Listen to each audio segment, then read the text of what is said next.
सास ही निकली बहू। अजय की पत्नी देखती है कि अजय सासू माँ के साथ करवा चौथ का व्रत खोल रहा होता है। यह देखकर उसकी पत्नी सोच में पड़ जाती है और सोचती है कि ऐसा कैसे हो सकता है।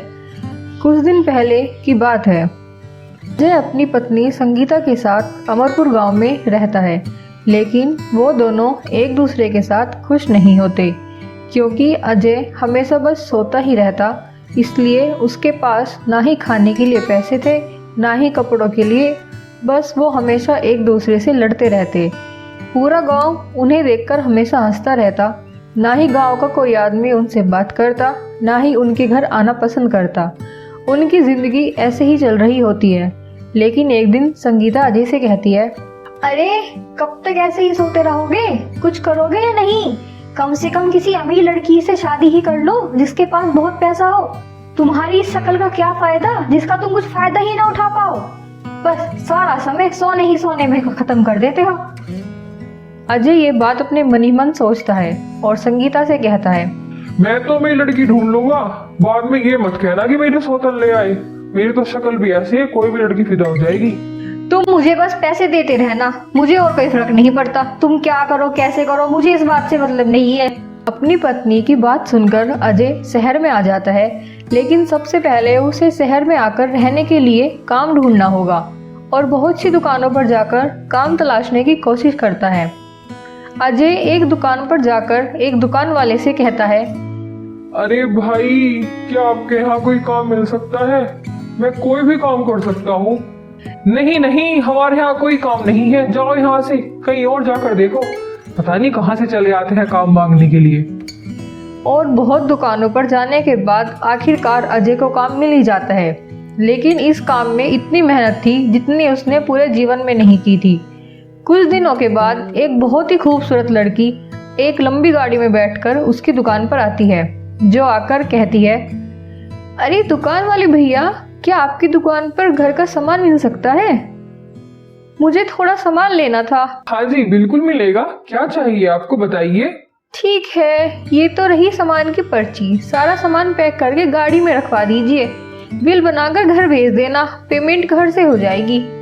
अजय सारा सामान पैक कर कर उसकी गाड़ी में रख देता है और बिल बनाकर उसके ड्राइवर को पकड़ा देता है।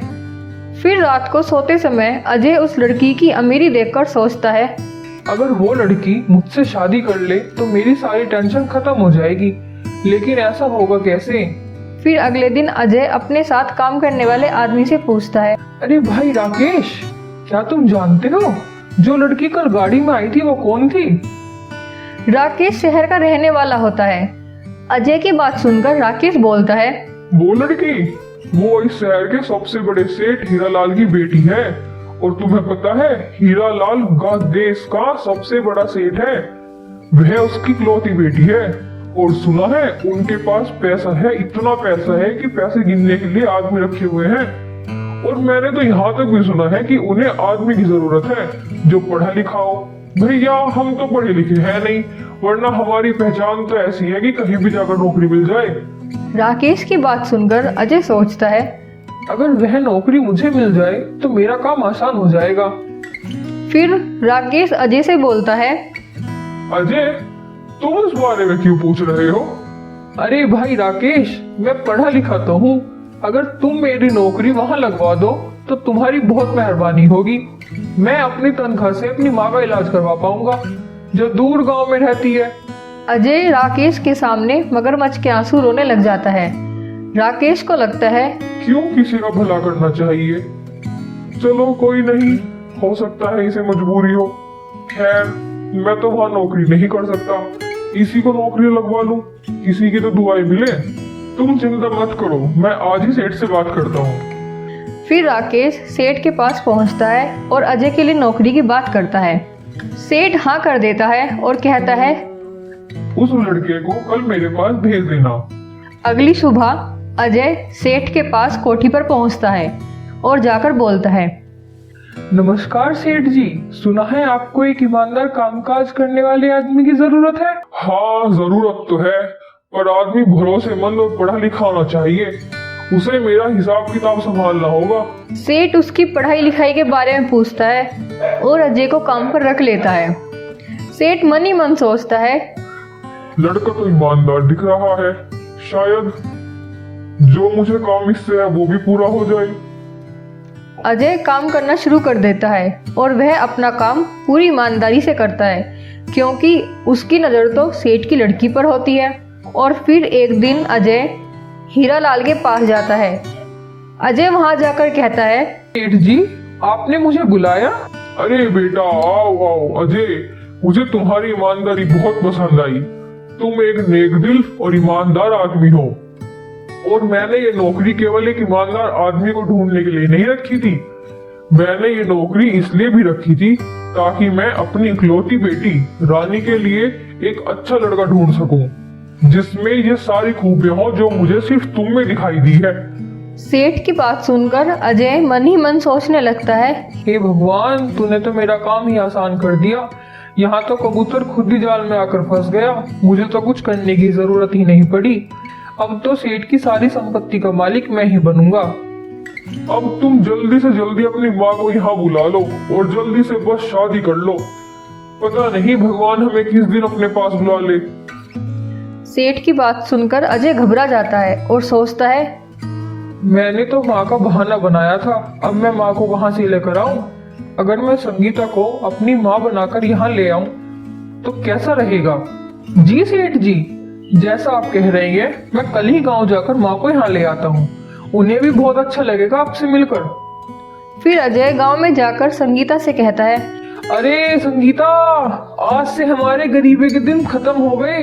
अब हमारे पास पैसे आने वाले हैं, पैसे ही पैसे, जितना पूरा गांव में किसी के पास नहीं होगा।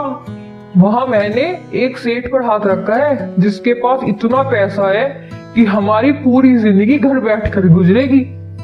और उसकी लड़की है, वो भी इकलौती, और सेठ खुद अपनी लड़की की शादी मुझसे करवाना चाहता है। केवल एक दिक्कत है। तब संगीता बोलती है, अब क्या दिक्कत हो गई?